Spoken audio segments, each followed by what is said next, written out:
कहते हैं कि इश्क की ना कोई सरहद होती है, ना उम्र होती है, ना सीमा होती है, बस होना है हो जाता है। अब ये कहना बड़ा आसान है, लेकिन इश्क के साथ या किसी इश्क की जो ज़मीन ही तैयार किसी जुर्म से हो तो फिर उसे इश्क कैसे कहा जा सकता है। आज की कहानी एक अजीब व गरीब कहानी है। कहानी कहूँ तो इश्क की है, लेकिन फिर इश्क को क्यों बदनाम करूँ, तो शायद लालच की कहानी ज़्यादा है। कहानी कानपुर की है। कानपुर में एक परिवार रहा करता था। इस परिवार के मुखिया थे शैलेंद्र, बल्कि राजेश गौतम, उम्र 40 साल। राजेश गौतम के पिता की मौत हो चुकी थी। कुल 3 भाई, तीनों भाइयों में बेहद प्यार। पिता अच्छे खासे ज़मींदार थे। उन्होंने करोड़ों की वसीयत छोड़ी। तीनों भाई के जो हिस्से में ज़मीन आई, उस ज़मीन की कीमत ही करीब 20 करोड़ से ज़्यादा होगी, अलग अलग। तो राजेश के हिस्से में भी काफ़ी रकम आई और राजेश एक तरह से कुल मिलाकर अगर कहें तो 30-40 करोड़ रुपए का मालिक। लेकिन दूसरी तरफ राजेश एक सरकारी स्कूल में टीचर, तो पढ़ा लिखा अपनी नौकरी भी कर रहा था और नौकरी के साथ साथ चूँकि उसके पास प्रॉपर्टी बहुत सारी थी, वो साइड में प्रॉपर्टी डीलिंग का भी बिजनेस किया करता था। 2012 में घर वालों ने अच्छी सी एक लड़की देखी और राजेश की शादी कर दी। राजेश की दुल्हन का नाम था पिंकी। अब शादी हुई, दोनों के बीच सब कुछ ठीक, वक्त बीतता रहा। राजेश और पिंकी को 2 बच्चे हुए, 2 बेटे। फाइनेंशियली भी सब कुछ ठीक था, घर में भी सब कुछ ठीक, खुशियाँ, सारी चीज़ें चल रही थी। कोरोना काल तक, 2020 तक 10 साल हो चुके थे दोनों की शादी को, लेकिन कभी कोई ऐसी चीज़ सामने नहीं आई। तो संपन्न परिवार, कोई झगड़ा और ये भी नहीं। राजेश अपना स्कूल जाता है, स्कूल के बाद प्रॉपर्टी डीलिंग के अपने धंधे में वक्त देता। लेकिन उसकी एक आदत थी, वो चाहे कितना बिजी हो, सुबह रोज़ाना वो 6 बजे उठता और मॉर्निंग वॉक के लिए ज़रूर जाता। और हमेशा अपने बच्चों को भी, जब उसके बच्चे थोड़े थोड़े बड़े होने लगे तो उन बच्चों को भी साथ ले जाता। मॉर्निंग वॉक के बहाने उनसे वो बातें भी करता। तभी 2021 की बात है, बल्कि हाँ 20 में कोरोना आया था। 2021 में कानपुर में ही एक राजेश का अच्छा खासा बड़ा सा प्लॉट था, उसकी कीमत भी अच्छी खासी थी। तो उसने कहा कि इस प्लॉट पे कुछ बनाते हैं, फ्लैट टाइप या कोठी टाइप, ताकि काम आए। पैसे तो थे ही। अब उसने उस प्लॉट पे कंस्ट्रक्शन का काम शुरू कराया। अब कंस्ट्रक्शन के काम के लिए आपको मजदूर और मिस्त्री चाहिए। तो उसे पता था कि एक राज मिस्त्री है जो बेहद, जिसके अंदर हुनर है और अच्छा खासा उसका नाम है इस काम में, फ्लैट बनाने या कोठी बनाने में। शैलेंद्र कुमार, बल्कि शैलेंद्र सोनकर उस राजमिस्त्री का नाम। उसकी उम्र भी करीब यही 40-42 साल के दरमियान होगी, यानी कि वो राजेश का हम उम्र था।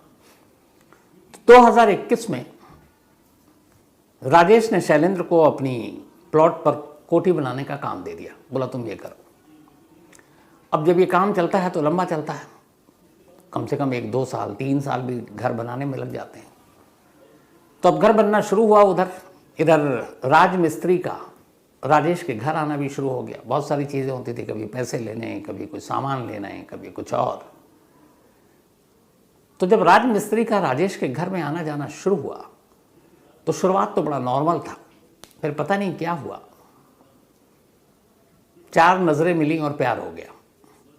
अब इनमें से 2 नज़रें जो थी, 2 निगाहें, वो राजेश की पत्नी पिंकी की थी और 2 उस राजमिस्त्री शैलेंद्र की। अब जो राजेश था उसकी ज़िंदगी बड़ी बिजी थी। वो सुबह उठता और स्कूल का टाइम यही होता, तो वो 7-7:30 स्कूल चला जाता। स्कूल से लौटता करीब 3 बजे। फिर थोड़ी देर रुकने के बाद 4 बजे से वो अपना साइट का प्रॉपर्टी डीलिंग का धंधा देखता। फिर रात करीब घर आते आते 7-8 बज जाते। तो कुल मिलाकर वो ज़्यादातर वक्त घर के बाहर ही बिताता और घर में 2 छोटे बच्चे और पिंकी अकेली। तो अब 2021 में जब घर बनना शुरू हुआ तो राजमिस्त्री का घर आना जाना शुरू हो गया। धीरे धीरे इस आने जाने के चक्कर में पिंकी राजमिस्त्री को अपना दिल दे बैठी। अब दोनों में प्यार हो गया, प्यार परवान चढ़ा। उन्हें मालूम था राजेश घर में रहता नहीं है। धीरे धीरे दोनों मिलने लगे। वक्त या फिर बंदिश कोई थी नहीं, क्योंकि टाइम टेबल सबको पता था। लेकिन दूसरी तरफ ये भी सच है कि ऐसे इश्क मुश्क छुपाए नहीं जाते, ज़्यादा लंबे वक्त तक छुपते नहीं। पड़ोसियों की नज़र पड़ी, उन्होंने देखा यार इस घर में, राजेश के घर में, ये राजमिस्त्री का कुछ आना ही जाना है। क्योंकि कोई भी प्रोफेशनल आता है तो एक वक्त होता है, लेकिन उसका कभी भी आना और आने के बाद घंटों घर में रहना, ये सबसे ज़्यादा लोगों ने नोटिस किया। ये बात राजेश के कानों तक पहुंची। अब राजेश ने राजमिस्त्री पर नज़र रखनी शुरू की। अचानक उसकी नज़र पड़ी कि हाँ, वो फ़ोन पे कह भी देता ये काम है, ये पैसे है, मैं दे रहा हूँ, घर जाने की ज़रूरत नहीं, लेकिन उसके बावजूद वो घर पहुँच जाता। अब राजेश को भी शक यकीन में बदल गया। तो उसने फिर एक रोज़ राजमिस्त्री को बुलाया और उसने कहा कि ये लो तुम्हारे पैसे, हिसाब किताब बराबर है, आज के बाद काम कोई और करेगा और तुम मेरे घर नहीं आओगे। उसने राजेश को अच्छे से समझाया। राजेश ने शैलेंद्र राजमिस्त्री को और उसे रवाना कर दिया। उसके बाद उसने अपनी बीवी पिंकी से कहा कि देखो ये जो लोग हैं घर में आते हैं, 10 बातें होती हैं, तो तुम इससे भी मिलना जुलना छोड़ दो। इनडायरेक्ट वे में उसको समझाया। लेकिन ये बात दोनों को बड़ी नागवार गुजरी। पिंकी को लगा कि वो जिससे प्यार करती है, उसका पति, उसका शौहर, उसके रास्ते में दीवार बन गया है। उधर राजमिस्त्री शैलेंद्र को भी लगा कि अब घर आने जाने पर रोक लग गई है, वो पिंकी से मिले बिना रह नहीं सकता। तो दोनों बेचैन, दोनों ने फिर फ़ोन पे बातें करनी शुरू की। कुछ वक्त तो फ़ोन पे बातें और चैट से गुजारी। फिर ये तय हुआ कि ये कब तक चलेगा, कुछ हल निकालना चाहिए। कायदे से हल निकल सकता था। अगर इतनी मोहब्बत थी तो पिंकी राजेश को तलाक देकर शैलेंद्र से शादी कर सकती थी। लेकिन यही मोहब्बत में मिलावट वाली बात आ गई।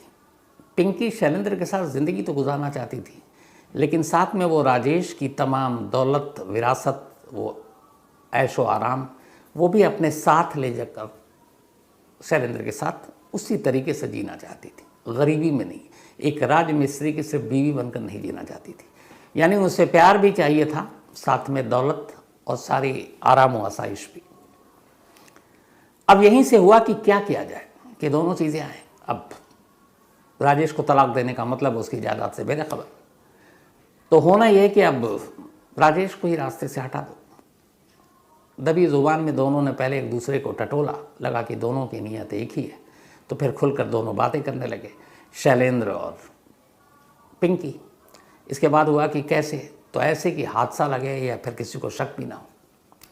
अच्छा, उधर प्रॉपर्टी का काम है, बेशुमार दौलत है, लेकिन भाइयों में बड़े अच्छे रिश्ते हैं। कभी किसी चीज़ को लेकर झगड़ा नहीं हुआ, क्योंकि बाप ने बड़े अच्छे से बंटवारा किया था और भाई में वैसे भी बचपन से मोहब्बत थी। तो क्या किया जाए?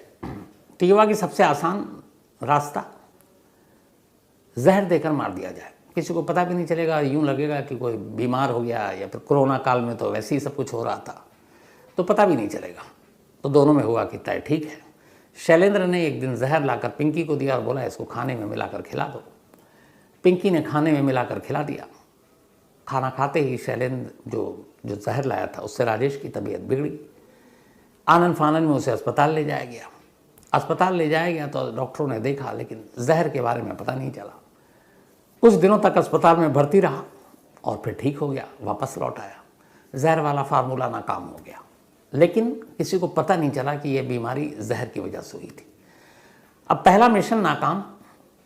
पिंकी और शैलेंद्र परेशान कि अब क्या करें। फिर हुआ कि नहीं, अब दोबारा फिर जहर दें और हॉस्पिटल जाएं और कहीं कोई टेस्ट हो, ब्लड टेस्ट हो, क्योंकि ये पढ़ी लिखी फैमिली, टीचर था राजेश, वाइफ भी पिंकी भी पढ़ी लिखी, तो लगा पकड़ में आ जाएंगे। तो हालांकि घर वालों को उस वक्त लगा था कि कुछ ऐसा तो नहीं है किसी ने मिला विला कर खिला दिया, जो आमतौर पर लोग बात करते हैं, नज़रें लगा दी या कुछ और। तो बात लेकिन वहीं पर आएगी, ख़त्म हो गई, क्योंकि राजेश ठीक ठाक होकर घर लौट आया था। अब ये हुआ कि जहर का आइडिया कैंसिल, अब दूसरा कोई प्लान बनाया जाए।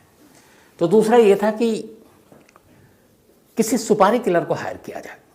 सुपारी किलर जान लेगा, उसके बाद अब इतने पैसे थे, इतनी प्रॉपर्टी थी, प्रॉपर्टी डीलर का धंधा था, तो कहीं भी कोई भी दुश्मनी निकाली जा सकती है। और सुपारी किलर कत्ल करेगा तो उसमें हम पे तो कोई आँच आएगी नहीं। अब ये हुआ कि ढूंढा जाए। शैलेंद्र ने ढूंढा 2 लोगों को, उनसे बात की, 4 लाख रुपए में डील डन हुई। तब ये हुआ कि 4 लाख रुपए दे दो पहले, तब काम होगा। पति को रास्ते से हटाने के लिए इतनी ज़्यादा बेचैन थी पत्नी पिंकी कि उसने आगे पीछे को सोचा नहीं। पैसे उसके पास बेशुमार थे। उसने 4 लाख उठाए और सुपारी किलर को दे दिए। सुपारी किलर ने पैसे लिए और कहा कि ठीक है, इतने दिनों के अंदर काम कर देंगे। वो सारे दिन बीत गए, लेकिन राजेश जिंदा रहा। अब पिंकी परेशान उसने पूछा शैलेंद्र से क्या हुआ। अब शैलेंद्र उस सुपारी किलर को ढूंढे, उसका मोबाइल वो सब कुछ बंद, गायब। अब उसको ढूंढा जा रहा, उसकी खबर की जा रही, लेकिन दोनों सुपारी किलर गायब। तो बाद में एहसास हुआ कि सुपारी किलर ने उन्हें बेवकूफ़ बना दिया। पैसे तो ले लिए और लेने के बाद वो भाग गए। अब उसके खिलाफ मुकदमा भी क्या दर्ज कराएं कि भाई सुपारी किलर जो है हमारे सुपारी के पैसे लेके भागा है, तो उल्टे ये कंप्लेनेंट भी अंदर हो जाएंगे। तो खैर दोनों खून के आंसू पीकर रह गए। अब ये हुआ कि अब क्या, एक बार और इन्होंने किसी सुपारी किलर को ट्राई किया, 2 बार किया, लेकिन वहाँ पे भी काम बनी नहीं, क्योंकि अब पहली बार पैसे दिए थे, वो भाग गया, तो ये थोड़े संभल गए थे, लेकिन वो फाइनल हुआ नहीं। और उन्होंने सुपारी किलर को टारगेट नहीं बताया था कि कौन है।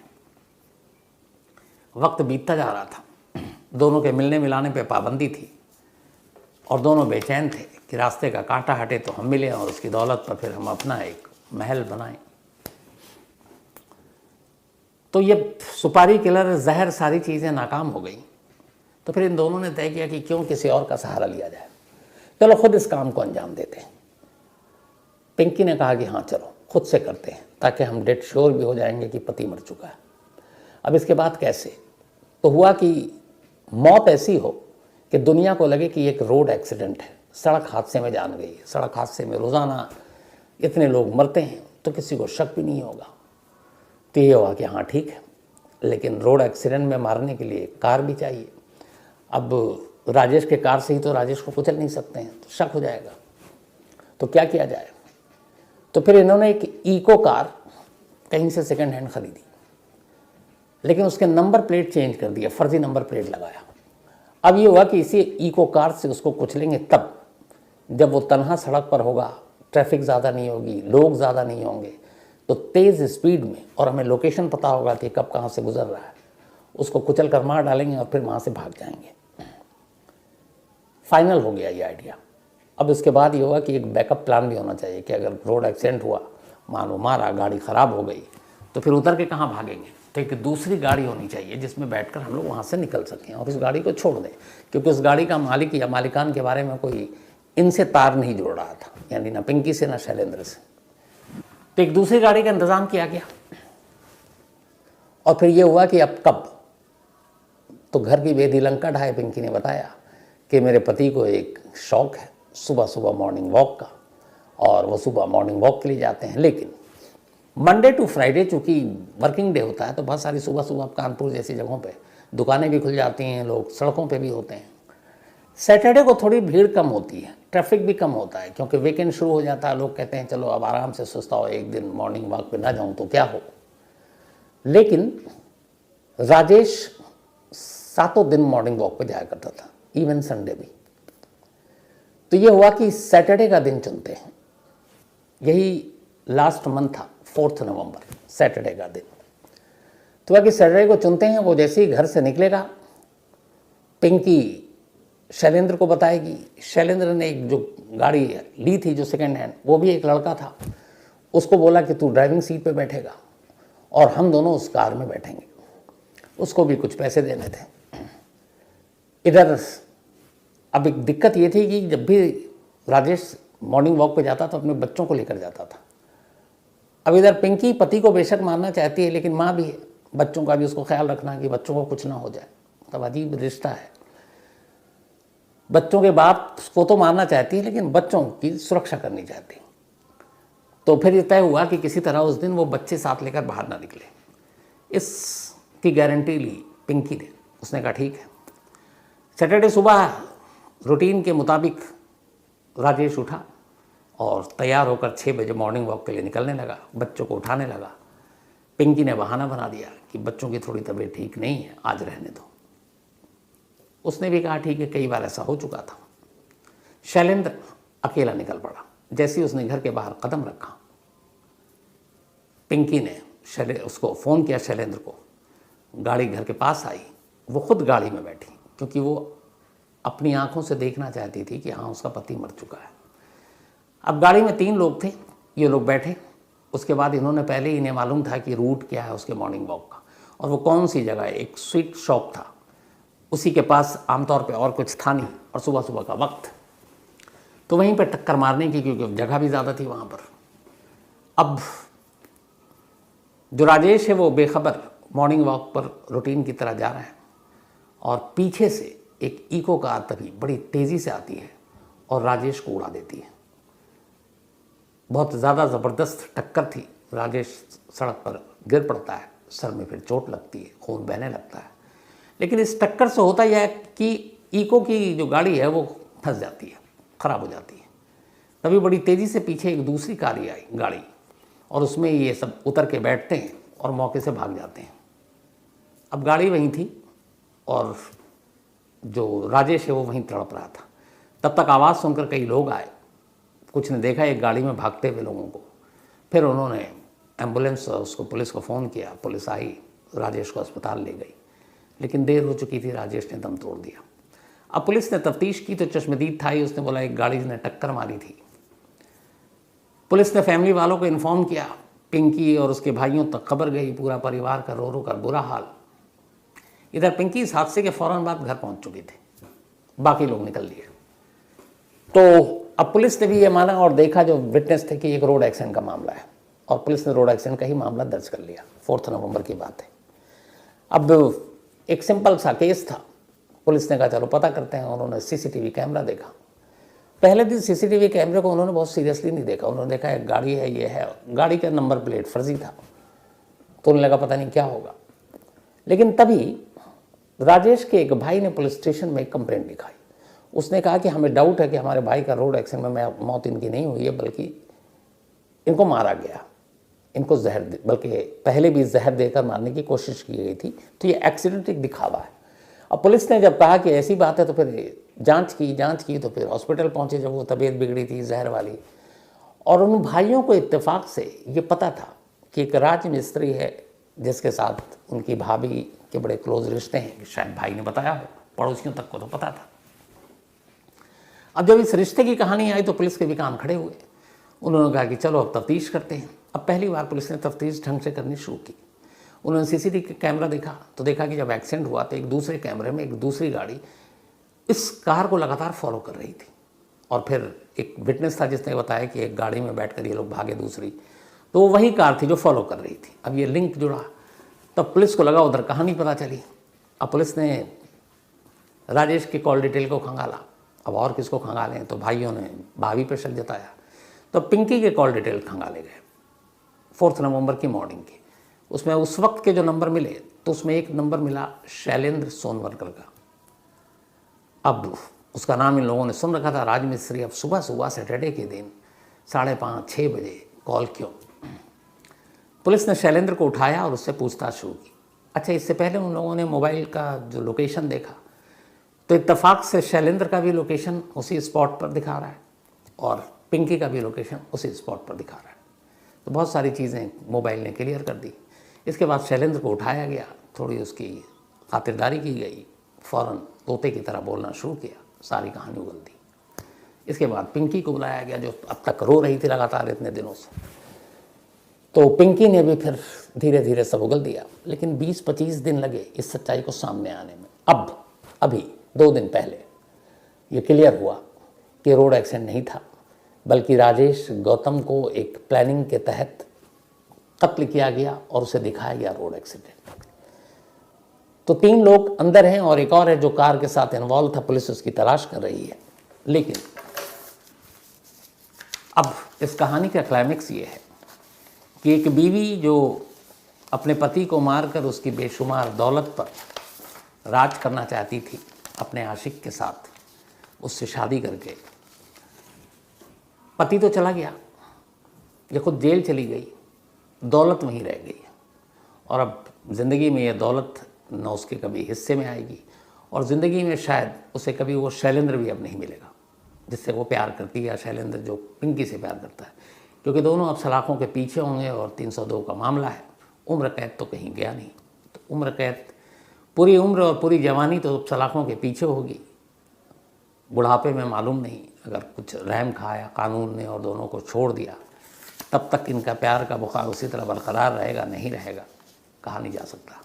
लेकिन हाँ, इस चक्कर में 2 बच्चे यतीम हो गए, इसलिए कि बाप तो दुनिया में रहा नहीं उन दोनों बच्चों का, और माँ का साया भी छिन गया क्योंकि वो गुनहगार है और कानून उसे अपने साथ ले गई। तो न माँ रही और न बाप, बच्चे जिनका कोई कसूर नहीं वो यतीम हो गए। काश ऐसे क्लाइमेक्स, ऐसे अंजाम अगर पहले सोच ले लोग तो बहुत सारे जुर्म होने से ही रुक जाए, करें ही नहीं। लेकिन क्या करें, लालच और इंसानी ख़तरनाक जो दिमाग है ना वो मानता नहीं है, और इसीलिए इस तरह के जुर्म होते रहते हैं। तो आज की कहानी में इतना ही।